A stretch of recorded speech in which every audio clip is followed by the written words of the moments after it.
friends, welcome back to the channel. If you're new here, welcome. My name is Trina, and in today's video, I am going to be sharing with you the wrap-up of all of the books that I've read for the month of June 2024. So it has been a bit since I filmed a video, so I do apologize if I could not remember what a book is about because it has been a bit. Today is July 5th. As I am filming this, I just filmed another video, a Project 6-star video before this one. So hopefully, if you're interested in that, I will leave the playlist of all of my bookish content down in the description if you want to browse a bit if this is your first video. But in any case, I am going to go through and flip through my reading journal with you guys and talk about all of the books that I've read for the month of June.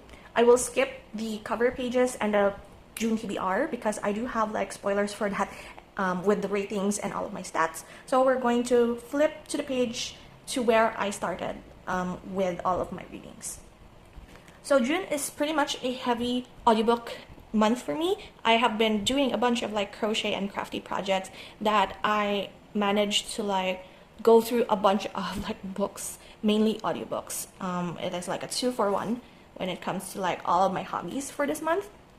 So first we have here the very first audiobook that I have listened to for the month of June is The Ballad of Songbirds and Snakes.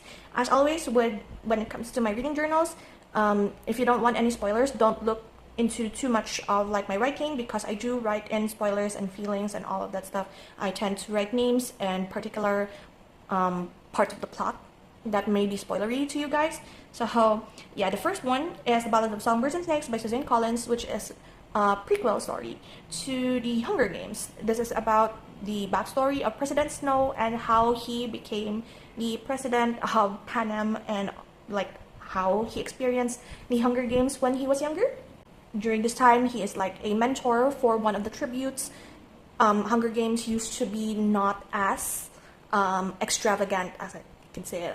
It's not as showy as what we see in the main Hunger Games trilogy, and how it changes because of the young President Snow.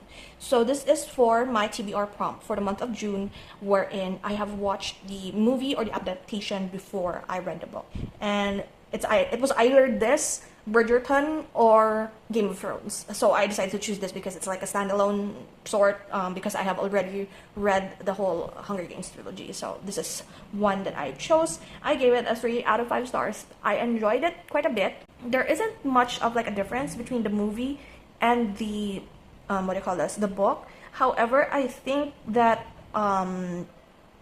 he is even more paranoid in the book compared to in the movie. That's all I'm going to say. Next book we have here is Diavola by Jennifer Marie Thorne. This is part of my Project 6 Stars for the month of June. I read this in a day. As you see here, this is an audiobook, so this is a day. I read this in digital, so it also took me a day. And this book freaked the hell out of me. Not because it was spooky, but because I keep psyching myself. I tend to go around the house alone, doing chores.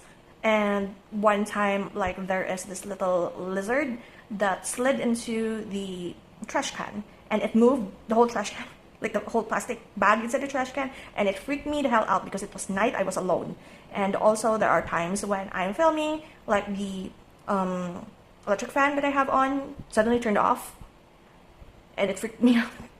So this is about our main character. I forgot her name, but she has pretty much a very toxic family. They are going to this vacation in this house wherein many of the local townspeople are saying that she shouldn't go there because there is something that's haunting that house. However, the family members do not believe what the townspeople are saying and continued with their vacation, and she kept warning them. They keep bullying and berating her, and it was I agree with one of the comments when I finished reading the book and looked through the comments on Goodreads, say what's scarier in this book is not the ghost, but rather the toxic family and also extended family, the husbands and the boyfriend of the siblings of the main character are also quite annoying. The fun thing actually that is in this book is that I did find a character, like a little supporting character on the side that has the name Trina as well. So it's quite interesting to find your name written. My name is not common. Trina is not common. Katrina, Catherine are quite common in literature, but Trina is not that much. So yeah. I gave Diablo actually a 3-star. So if you want to watch the Project 6-star video, then you could I have it down in the description. The second book for the Project 6-star is actually one that I really enjoyed. It is Red Rising by Pierce Brown. It is the first book of the Red Rising trilogy. I gave it a 4.5. It is sci-fi, rebellion against the government sort of book, wherein they are all categorized in a particular color, and what their color is also shown in their hair and eyes. So like the reds are the lowest, like it's a caste system. Like the reds are the miners, the I keep forgetting the system. Like the pinks are like the entertainers, the yellow I believe is the doctors, the green technicians. Like you get the drill. All of each different colors are like particular jobs, and also what their placement is in the caste system. And the golds are like, of course, the highest, like the sovereigns of the planets. And this is like set in Mars, and they are being told, like the reds are being told, that they are the pioneers to terraforming. Like their work helps in terraforming the surface because they are underground, they are miners underground, and all of their work is benefiting, or like that they are terraforming or preparing like the surface for all of the other people from like Earth or different planets to go to Mars to live. However, soon the main character discovered that the surface is actually pretty much well underway, or like very much thriving, and they are still being kept as slaves underground. And this is how the uprising started. It is super Roman in the sense of like the way they are naming themselves, their government. So think of it as like Roman Empire meets sci-fi. So it's so hard to explain, but this is a very popular series. I read this in digital, and I am actually planning on probably buying the physical copy and rereading it because this is so good. I don't think I would have started Red Rising if I did not pick it for Project 6-star, and I'm so happy that I did. I give it a 4.5 out of 5 just because the intro part is kind of a bit boring. Like there's a lot of like building up happening when it comes to this book, so I could understand that the first book, like I could give it a 5-star, but the fact that it is kind of a bit boring building up, I give it a 4.5. It's still high. So yeah. Next we have here is Carmilla. Carmilla I listened to on audiobook. This is a classic. J. Sheridan Le Fanu. Super quick. It's like 3 hours of audiobook. It is about Carmilla, who is a vampire, and like the victims, or like one of the victims. It's sort of like a sapphic romance as well, and I can't believe that I feel like they some of the games wherein Carmilla is there, like they straight washed Carmilla, because it's pretty much sapphic. And it's like Carmilla is choosing like these girls and trying to flirt with them before, like she flirts with her victims before she drinks their blood and basically do that. So yeah, it's quite fascinating actually. Like one of the classics that I knocked out for this month. Next we have here is Tress of the Emerald Sea. This is another one from my June TBR picks. I believe this is for like book from an author that you haven't tried yet but want to. Brandon Sanderson writes like sci-fi fantasy that is super rich and super popular, but he has very big books, and I'm kind of intimidated by that. And people say try starting with Tress of the Emerald Sea when you start with Brandon Sanderson, to ease into like his writing style, how he builds the Cosmere, like his own universe.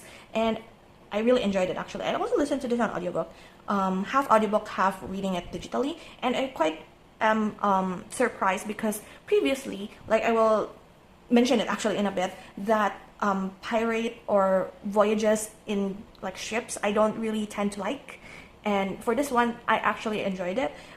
It's not necessarily like a romance, even though like the first like going into the adventure was about her going out of like their island wherein there are a lot of spores in the sea or like the ocean, which is dangerous to them.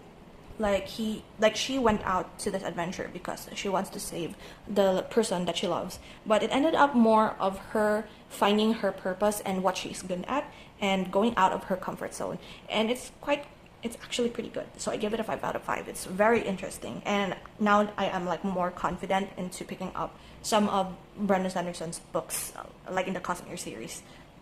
Next we have here is A Conjuring of Light, which is the third book in the Shades of Magic trilogy. I do have it here. I bought the whole series. Like, I bought the first book first, loved it to bits, and then I bought books 2 and 3 because I knew that I would still read it. Tabbed the heck out of it. But most of these tabs, as you can see, are like dark red. Dark red is like the tab wherein I hated one of the characters. I gave this book 3.5 out of 5 because I really love this book. I just really hated Lila Bard. Like, this is probably one of my most disappointing books of 2024. Not because I rated it low. Like, I do have like 1 stars here, but the problem is that I know that I love this book. I love the main character, Kel. I also love his brother, the prince. I enjoyed like the conflict in the book. However, there is this like sort of like, when you notice that stories, whenever there is like a major conflict in the kingdom and the main character has to do a side quest. Like, I don't think the side quest was super necessary, or that it's super necessary to be that long. But yeah, I understand, like, at the end of the book, I understand why that side quest had to happen. Like, it opened up a new concept, probably for the next book. There is another like series that is ongoing that is part, or like from the same universe as this one. It's a continuation, but it's like different main character. I believe it's the Threads of Power series, and the first book to that is A Fragile Threads of Power. And there is a lot of mention of Threads of Power in this book, so it's like leading up to the next series. I don't know if I'm going to buy that book because I have like read the synopsis of A Fragile Threads of Power, and Delilah is also there, so I don't know. Like, I believe that because it is like, as I mentioned earlier, that Trust of the Emerald Sea is also like a voyage in a pirate ship situation. This is also a pirate ship situation that I did not enjoy.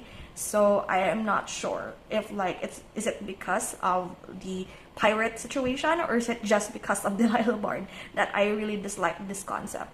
So yeah, one of my most disappointing books of 2024, sadly, because I really love the concept, I really love the main character. And there's also this supporting character with the biggest death flag that as you can see, there are a lot of like big blue tabs here. It's basically whenever I feel like so sad because of these main character interactions, or like the death of that supporting character. Like, I won't say who it is, but if you follow me for some reason on Threads, then you would know who it is because I like ranted in my threads of that. And also I tabbed yellow for him because he's like the golden boy, and he is not the main character, but I feel more invested in his story compared to like Delilah. So yeah, Conjuring of Light by V. Schwab. Like, I really love V. Schwab books. Like, I am still determined to complete her backlist. There is this one like series of her archived, I believe. Like, I saw this cover when I was younger. However, when I look through that list, it is a series and the third book hasn't come out yet. So I'm like, I should not pick up series wherein it has been years since she has released the supposed third book to the series. So I don't know. I'm probably not going to immediately pick that up, but I'm starting a new like her YA backlist for the month of July. So I'm going to talk about that soon. Next we have here is Circe by Madeline Miller. I'm noticing I'm very much mythology, if not pirate stories this month. Circe by Madeline Miller is actually like another type of like point of view of what actually happened to Circe. The witch or like sorceress that has been trapped. She is one of the characters in the Odyssey, if I'm not mistaken. It's been a while since I've read Odyssey. This is like them saying that the hero of that epic is not actually the hero, and like it's about also probably how women are treated by men. So okay, it's fine. It's actually a good book. I also listened to this on audiobook and it was super quick. Took me a day. But yeah, very confusing, but pretty much a good book if you are interested in like Greek mythology and are pretty much angry that all of like Greek mythology stories are very much men focused and treat women as like the enemies or like people that tempt the heroes of these epics. So it's a good book. It's a good book. Next we have here is Red Rising's second book, Golden Sun by Pierce Brown. Again, took me a couple of days, 5 days, to listen to the audiobook. This is another audiobook pick for me. Really loved it. I really loved it. The ending to this book was like, makes you want to pick up the third book immediately, which I actually did. But yeah, I'm obsessed with the Red Rising saga. So as I've said, if you haven't picked this up yet, I guarantee you that this is like worth it if you are like pretty much into sci-fi. And this is more, they mention more of like the Roman mythology and like concepts in this book. And this is where like the war is beginning. So there's not much like build up or like background or like story building in this book. That's why when you pick it up, it's actually quite fast moving. Next one I have here is actually me attempting to knock out a few titles in my June TBR, because I've noticed at this point that I have not been picking up my June TBR and just choosing something else. So this is Then She Was Gone by Lisa Jewell.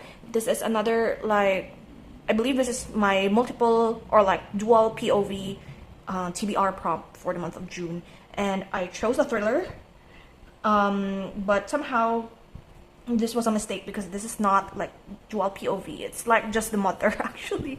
So this is quite a fail for the prompt. But as for the story, I have expected what happened in the end. That's why I feel so jaded when it comes to thrillers nowadays, because I somehow predict what is happening like in the middle of it. I gave this a 3.5 star. Not necessarily a favorite, but it's also not necessarily like boring. It's just okay. So yeah, like it's just me attempting to like pick up books that are in my TBR. Next one we have here is another Project 6-star video. This is one that I just finished filming. So as you are seeing this video, I have already uploaded that video. So Project 6-star Part 2. This is for July. I was like filming this thinking that I will finish all of my Project 6-star books in the month of June. That's why I held off filming my June wrap-up. Have a lot of struggle with the last book that I was reading. So anyway, Morningstar, third book in the Red Rising saga. I actually gave this a 6-star. Spoiler alert for my Project 6-star book, because my Project 6-star is a mini-series wherein I try to find books that are more than just a 5-star for me. So this is my very first 6-star for the year 2024. It was amazing. I believe the Red Rising saga was supposed to be just a trilogy, and if you are not like committed to reading all 7 books, I believe there's 7 books because there is one more that's coming out. Either, was it this year or early next year? I forgot. But there is a 7th book coming out. You could stop at the 3rd book because it concludes like their main mission. But you could say that the story is not over. Like, it is satisfying. The ending to this is already satisfying. But the story, as I said, is not over. Like, you don't win a war just by knocking out the king or like the sovereign or whatever, or like the higher power. Like, there is more to be done after the war situation. But this is amazing. This is so good. This is such a good book. Also listen to this on audiobook. That's why it went by super fast. Like, I just kept on listening to it, even though I'm like cooking or whatever. Even when I like before I go to sleep, I listen to like a few hours before sleeping. It's so good. It's so good. This is for my stats. I haven't done anything to this yet. I don't know if I'm going to film it. That's why it's still empty, but I don't think I'm going to film it because there's a lot of counting that is going to happen to this. So we're going to proceed with the next audiobook that I have listened to, Call Me By Your Name by Andre Asiman. There is a movie to this. My friend Ali recommended this book to me. The audiobook is on SoundCloud, and I gave it a 3-star. I was supposed to read this because I wanted to include an LGBTQA+ book for the month of June, which is Pride Month, and I really enjoyed like how chaotic the romance in this. However, there is just this one portion wherein they went to Rome for this like book publishers party for this poet, and it went on, and SoundCloud doesn't have the 2x speed. That's why it took me so long to finish reading or like listening to this. And it was all in Italian, and I cannot speak or understand Italian, so I had to like keep on skipping it. But as I'm skipping it, it's like very difficult to skip through or browse through like the audiobook. So I had trouble with this. But still, it's kind of like, it's so angsty and it's super sad. Like, the only thing, I don't want to spoil it, but there is something in here that I really appreciate, but it's near the end. So if you haven't picked up Call Me By Your Name, be warned, if you're listening to this on audiobook, listen to it with earphones. Just saying. Because it's chaotic, and I don't think I could look at like a peach or an apricot, I guess, the same way ever again after listening to this book, because it's, oh my god. So yeah, this is supposed to be like the part of July now. This is quarter 3. I will skip my July TBR and go to this part because I still, for some reason, the last week of June, I have been reading so many and finishing so many books. So this is the second book for my Project 6 Star. I finished this in June still. So this is still part of this wrap up. 10 minutes 38 seconds in the Strange World by Elif Shafak. Another 6 star. Another favorite book. I love this book so much. This is a spoiler. If you're going to read it, it's a spoiler, but it's so good. This is about a main character who is a prostitute. Her name is Layla, and we already know that in the beginning of the book that she has died. And this is the 10 minutes and 38 seconds after her heart shut down, but her brain still kept going. And this is that moment wherein you could say that her life flashed before her eyes, but it is not only like her backstory of like her childhood life, her family, whatever it is that led her to the decision of going to Istanbul as a prostitute, but it is also about the 5 loyal friends that she met along the way and their own backstories. And like there are a bunch of like ragtag group of misfits, but they have found family and love for each other, and the things that these 5 friends will do for her out of love and appreciation for her. And it's amazing. It's heartwarming. It's super sad, super like you could get angry for her in this book, and I really highly recommend it if it's in your TBR and you haven't picked it up yet. The next book, you're probably going to get angry at me. If you are like a YA romantasy reader, you're going to get angry at me for this. I gave Powerless by Lauren Roberts 1 star. And I did write in here like why I give it a 1 star. A lot of things feel convenient in this book. So this is about a main character, our main character Peyton, who is ordinary. Ordinaries are people in the society who does not have powers. And the most powerful, I believe, are the elites, if I'm not mistaken. And she is a thief. She is trying to come off as a mundane, who are people who have very limited or like non-defensive or non-offensive rather powers, minimal powers. And that is because all of the ordinaries are said to possess like a disease, something. That's why they are being killed by the kingdom. And in this book, they have like their games, sort of like Hunger Games sort of situation, to show like the powers of the elite teens and young adults. And somehow Peyton, our main character, got in the roster of players that are part of these games.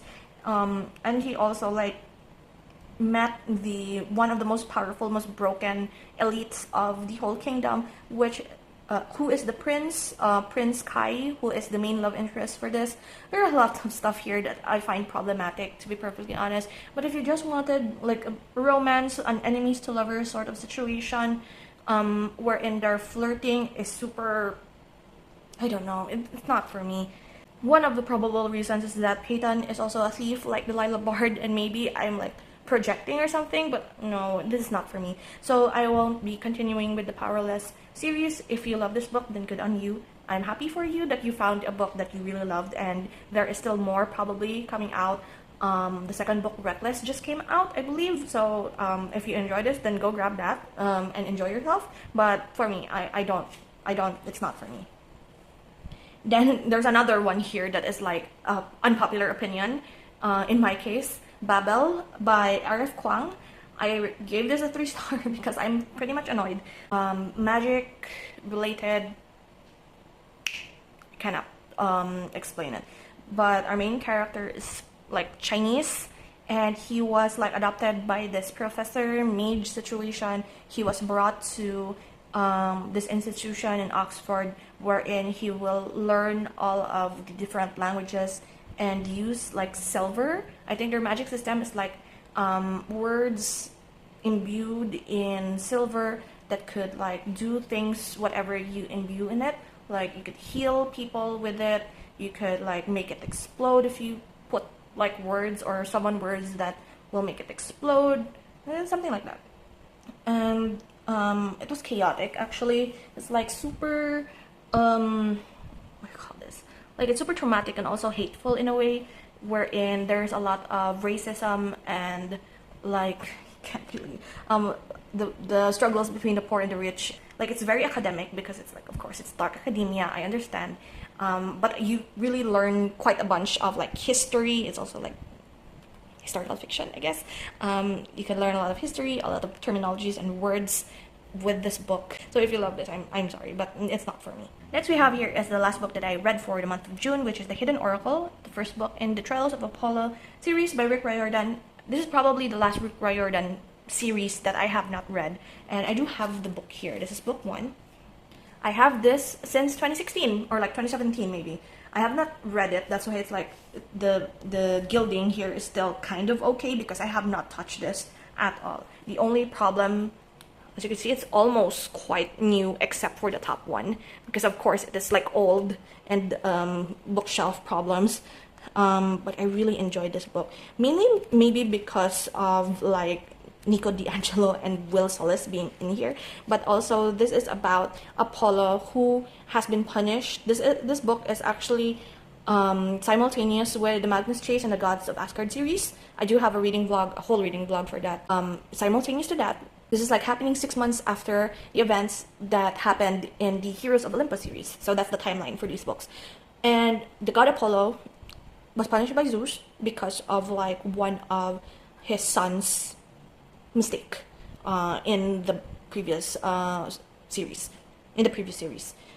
So he was like punished to be like mortal, so he has no powers, he is brought to earth, and he had to do like a bunch of trials in order to prove himself and like probably correct his mistakes and realize that he is not, if he has no powers, he is nothing sort of situation. We know that when it comes to Rick Riordan, Greek, Roman, whatever mythology there is, like the gods are super superiority complex, narcissistic, vain a-holes, I guess. But in this book, we see that Apollo starting to gain his humanity, not because he's just like he's immortal, but rather he experiences these different situations that his sons and daughter had to experience. He went to Camp Half-Blood and met with some of his sons and daughter, one of them being Will Solis. And it is, what do you call this? It is wholesome. Like, he is such a good father, actually, but like, him and his children have weird priorities. That's just what I'm going to say. But like, I really enjoy this book. I really forget how fun it is, like, to read Rick Riordan books because this is my childhood. And reading like his backlist, all of the books that I haven't read from him yet, takes me back to high school. And it's also fun because this is middle grade, so the text is quite big. I don't know, this is not as big. It's still a little bit big, but not as much. So that's why this takes like so few days. Like, it took me a day to finish this. I gave this a 5-star because I loved it. So yeah, that is all of the books that I've read for the month of June. So we're going to flip through the front here with my TBR. This is my TBR actually. I only read 4 from my... Actually, my TBR is actually up until Hacienda, and the 3 here I just added from like my previous quarter 2 TBR that I haven't picked up yet, and I only got around to Cersei. I do have like a flip cover here from an old page of like a Starbucks banner that I have like 2015 probably. I read all but one day in the whole month of June, and I'm going to start doing this actually. I do have a page for July for this as well, like a sticky note. And here we have the page of all of the books that I have read for the month of June, my 5 stars and 6 stars, favorites being Morning Star and 10 minutes 38 seconds in The Strange World, and my least favorite, Then She Was Gone and Powerless. I did not put A Conjuring of Light in here because I find that these two are like, the book is still okay, it's just disappointing, but these two, nah. And I forgot which, I forgot which book this quote is from. I should have written it down, shouldn't I? I think this is from A Conjuring of Light, actually. I think this was like a quote from their high priest to the queen. And I find it very much, it hurts, because the scenes that happened after this hurts quite a bit. So for the whole month of June, I have read, well, this is like, I only copied like the page numbers, or like the number of pages in my Goodreads app, but most of them I actually listen to audiobook. But page-wise, it's like I have read 6,180 pages of books. But probably it's more on the lower side, because I have only read physically or digitally 1, 2, 3, 4, 5 books out of the 15. This is 15 books. 5 books out of the 15 I have read physically, so it's probably like 2,000, less than 2,000 pages, and the rest of them are like hours and hours of audiobook. So I did finish the series Shades of Magic, because of A Conjuring of Light being the last one of them, and at the end, one book, which is The Vegetarian. I could not stand that book. If you want my reactions for that book, you could watch my first Project 6 Star video, because I ranted there. So yeah, that's it. Thank you so much for hanging out with me today. If you see a book that you like and haven't picked up yet from all of the ones that I have, I'm recommending, this is your sign to pick them up from your TBR, and that is it. Thank you again, and I will see you in the next one. So until then, guys, take care and